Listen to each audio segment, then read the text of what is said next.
Hi, welcome to YT English by Nidhi. Today we are going to read about a very important poem of class 10th English NCERT book First Flights. Second poem Fire and Ice, which is written by Robert Frost, who was a American poet. American poet वो थे जिन्होंने बहुत सारे अच्छी poems लिखे हैं। हम लोगों ने 9th क्लास में भी उनके एक इम्पॉर्टेंट पोएम को पढ़ा था, the road not taken. 9th class के NCERT बुक में मेंशन है। 9th NCERT बुक का एक पोएम था, the road not taken. The road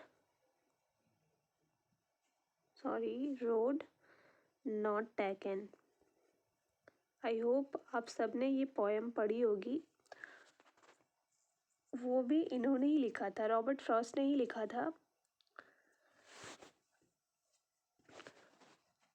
ये एक अमेरिकन पोएट थे, जैसा कि मैंने आपको बताया, और ये बहुत ही फेमस थे। इनके पोएम अमेरिका में पब्लिश होने से पहले इंग्लैंड में पब्लिश हुआ करते थे। इंग्लैंड में वहाँ पे इनके पोएम्स, इनके वर्क्स बहुत ही ज़्यादा फेमस थे। Let's move towards the poem. ये पोएम 8 लाइन्स का है, बहुत छोटी पोएम है। इसके फर्स्ट स्टांजा को हम लोग देखते हैं। फर्स्ट स्टांजा में क्या गिवन है, लाइन्स को हम लोग पहले अच्छे से प्रोनाउंस करते हुए पढ़ते हैं। Some says the world will end in fire, some say in ice. ये फायर है, ये आइस है। आप सब जानते होंगे फायर और आइस क्या होता है। From what I have tested of desire I hold with those who favour fire. That means यहाँ पे पोएट क्या कहना चाहते हैं कि पोएट यहाँ बता रहे हैं कि सम से मतलब कुछ लोग कहते हैं कि ये दुनिया कैसे ख़त्म होगी, तो आग से ख़त्म होगी, आग से। और कुछ का कहना है कि आइस से ख़त्म होगी। ये कुछ में कौन से लोग आ सकते हैं, कॉमन लोग भी आ सकते हैं, या तो फिर हम देख सकते हैं कि साइंटिस्ट भी, जैसे आए दिन खोज होते रहते हैं, वैज्ञानिक के द्वारा, साइंटिस्टों के द्वारा खोज होते हैं, तो उनमें से पता चलता है कि हमारा जो वर्ल्ड है वो 2 तरीक़ों से एंड हो सकता है, या तो वाटर से या तो फायर से। डैट मीन्स या तो आइस से या तो फिर फायर से। तो जैसा कि आगे अगर हम लोग देखें, ये तो पोएट ने अदर्स लोगों के व्यू को बताया है, या फिर हम मान सकते हैं कि साइंटिस्ट के व्यू से बताया है, क्योंकि ऐसा हम लोग अक्सर आए दिन सुनते रहते हैं कि या तो जलमग्न होके या तो फिर फायर की वजह से ही दुनिया ख़त्म होगी। बट यहाँ पे ये पोएम जो है, ये एक सैम्बॉलिक पोएम भी है। सैम्बॉलिक पोएम भी है, जिसमें पोएट ने 2 चीज़ों को सैम्बल के तौर पे यूज़ किया है, एक फायर और एक आइस।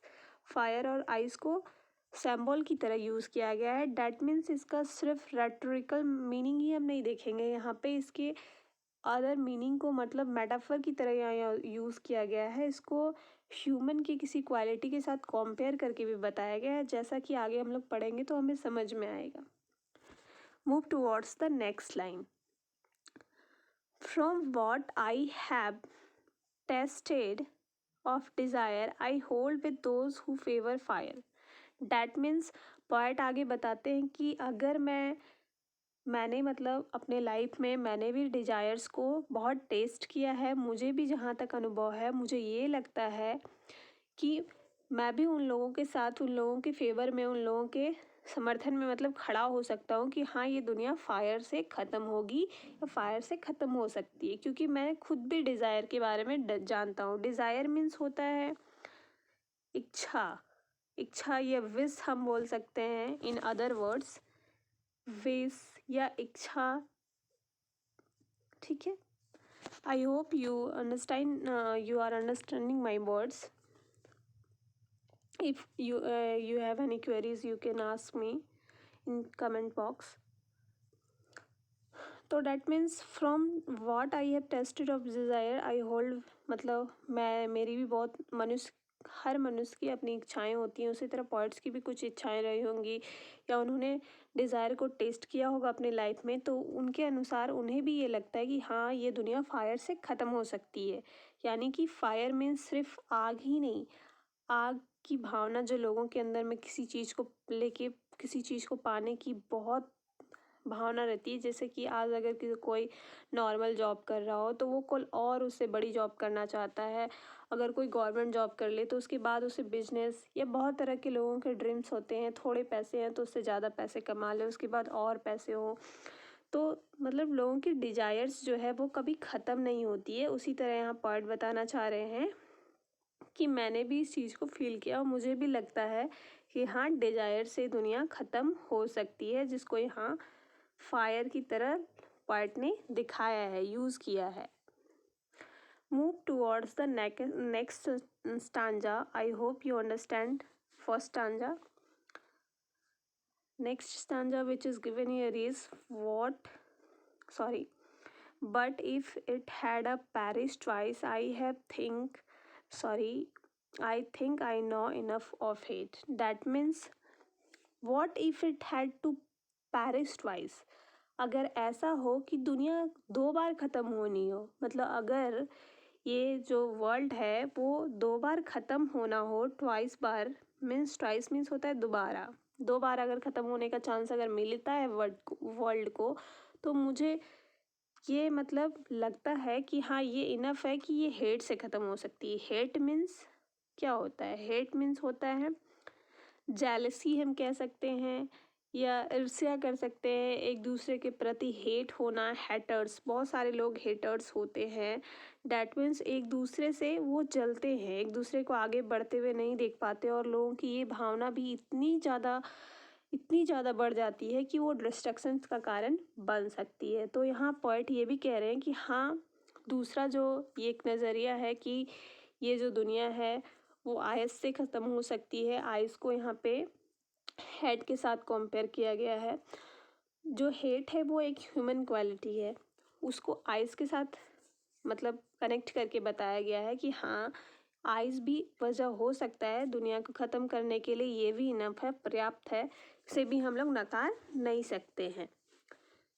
आगे पॉइंट कहना चाहते हैं to say that for destruction ice is also great and would suffice. Suffice means भी होता है इनफ, मतलब पर्याप्त होना। डिस्ट्रक्शंस मीन्स भी हो गया विनाश। डिस्ट्रक्शन में हिंदी का मीनिंग होता है विनाश, या नष्ट होना कह सकते हैं, डिस्ट्रॉय होना कह सकते हैं। I hope you are understanding. तो यानी कि जिस तरह से फायर वर्क करता है उस तरह से यहाँ पे आइस भी वर्क कर सकता है। मीन्स हेट भी डिज़ायर की तरह ही होता है। तो अगर दुनिया दोबारा ख़त्म होनी हो तो वो ऑफ कोर्स आइस से ख़त्म हो सकती है।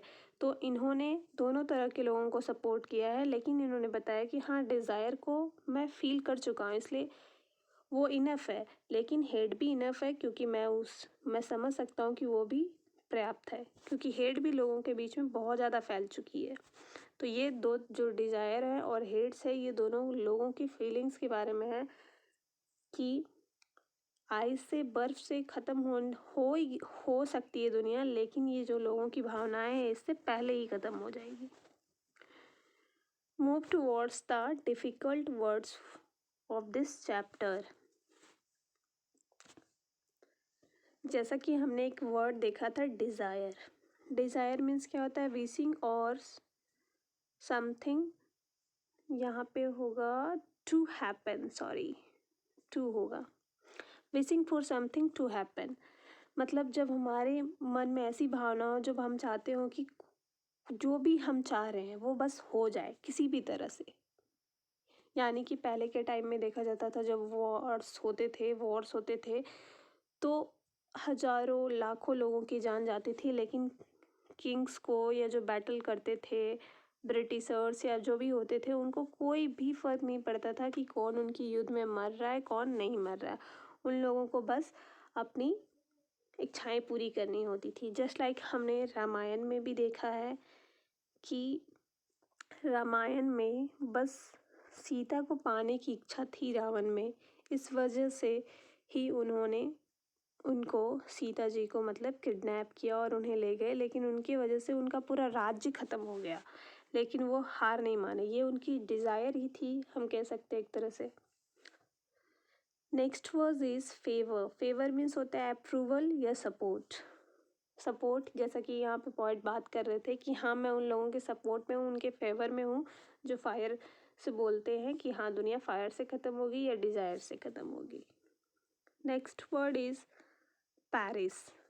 पैरिस डैट मीन्स सेटर और एंड। मैंने बताया था जैसे पैरिस मीन्स होता है एंड होना, ख़त्म हो जाना। डिस्ट्रक्शंस मीन्स भी होता है रियून, वेस्ट कर देना, बर्बाद कर देना। और एक लास्ट वर्ड है सफाइस। सफाइस मीन्स होता है कंप्लीट या बी सफिशिएंट या फिर इनफ मीन्स पर्याप्त। इन सारे वर्ड्स का मीनिंग पर्याप्त ही होगा। आई hope you understand this all difficult words. It will be helpful to you understand better this chapter. Move towards the poetic device of this chapter. This poem is many poetic device used here, such as given there: alliteration, personification, anaphora, enjayment, rhyme scheme. And two other poetic devices which is used here is assonance and consonance. मैंने पहले के poem में भी बताया हुआ है कि assonance और कॉन्सोनेंस क्या होता है। अगर आपने वो वीडियो नहीं देखे हैं तो देख सकते हो।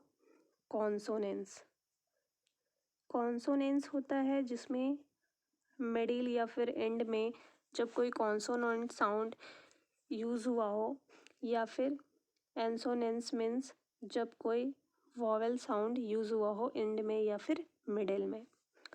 अब हम लोग वन बाय वन करके देखते हैं इन एलिट्रेशंस को कि कहाँ पे यूज़ हुआ है। तो अगर हम लोग जब हम लोग पढ़ रहे थे तो आपने नोटिस किया होगा कि एलिट्रेशन यूज़ हुआ था।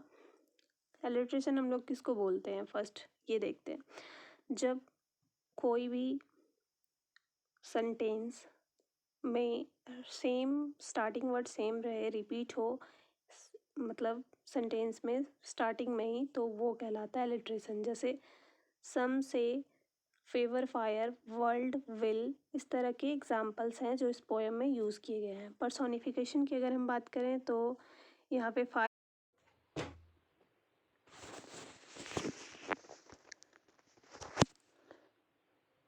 Fire and ice granted with the ability to destruct. That means यहाँ पे बताया गया है कि फायर और आइस में डिस्ट्रक्ट करने की एबिलिटी होती है। डिस्ट्रक्ट मीन्स विनाश करने की एबिलिटी। जैसा कि अगर हम लोग देखें तो अगर सिर्फ आइस और फायर के मीनिंग को देखा जाए तो क्या आग और बर्फ से किसी चीज़ को विनाश किया जा सकता है? नहीं। लेकिन अगर हम आइस और फायर को ह्यूमन के डिज़ायर और हेट से कंपेयर करके देखें, सिंबलाइज करके देखें, तो पता चलता है कि हाँ ये डिस्ट्रक्ट करने के लिए, ये विनाश करने के लिए इनफ है। Move towards the next poetic device which is anaphora. Anaphora, that means here it is repeated meaning, spelling is wrong.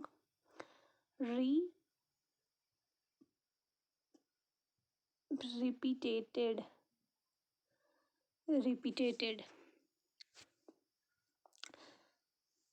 means सम से, जैसा कि हमने फर्स्ट पैराग्राफ में देखा था, सम से दो लाइन्स स्टार्ट हुए थे। जब ऐसा हो कि दो लाइन या फिर दो से ज़्यादा लाइन सेम ही स्टार्टिंग वर्ड से स्टार्ट हो, रिपीटेड वर्ड हो, तो वो एनाफोरा कहलाते हैं। मीन्स यहाँ पे पोएट ने एनाफोरा भी यूज़ किया है। अब आया बात इंजॉयमेंट का। इंजॉयमेंट जैसा कि हम लोग इंजॉयमेंट हमने पीछे भी मतलब पिछले वीडियो में भी देखा था, जिसमें हम लोग डस्ट एंड स्नो की बात कर रहे थे पोएम की, उसमें कि यानी कि जब कोई पंक्चुएशन मार्क्स 2-3 लाइनों में नहीं कहीं नहीं यूज़ किया जा रहा हो, डायरेक्ट एंड में वो मतलब कोई भी सेंटेंस कंटिन्यू हो रहा हो, 3 से 4 लाइनों में कंटिन्यू हो रहा हो, कहीं भी कोई भी पंक्चुएशन मार्क्स नहीं हो, ना कॉमा ना हाइफन कुछ भी नहीं हो, लास्ट में ओनली फुल स्टॉप हो, डैट मीन्स वहाँ पे एंजॉयमेंट यूज हुआ है। तो यहाँ भी हम लोग सेकेंड पैराग्राफ में लास्ट 3 लाइन्स में देख सकते हैं। अब आई बात इसकी राइमिंग स्कीम की, तो हम लोग राइमिंग स्कीम को भी देख सकते हैं। यहाँ पे राइमिंग स्कीम यूज़ हुआ है ए बी सी और B C A.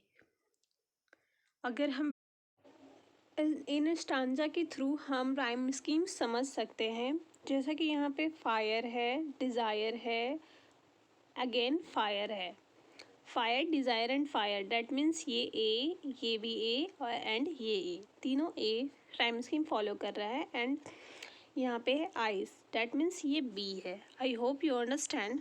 Move towards the next paragraph. यहाँ का अगर राइम स्कीम यहाँ तक की अगर हम देखें तो हो गया A B A. Next is A again है, बी ट्वाइस है, मीन्स आइस का साउंड आ रहा है तो ये बी हो गया। एंड हेट, ये टी का साउंड आ गया तो सी हो गया। Again ice, suffice and great, that means ये अगेन बी है, ये बी है एंड ये सी है। I hope you understand. Thank you. For more videos like this, subscribe to YT English by Nidhi. Thank you. Thanks for watching.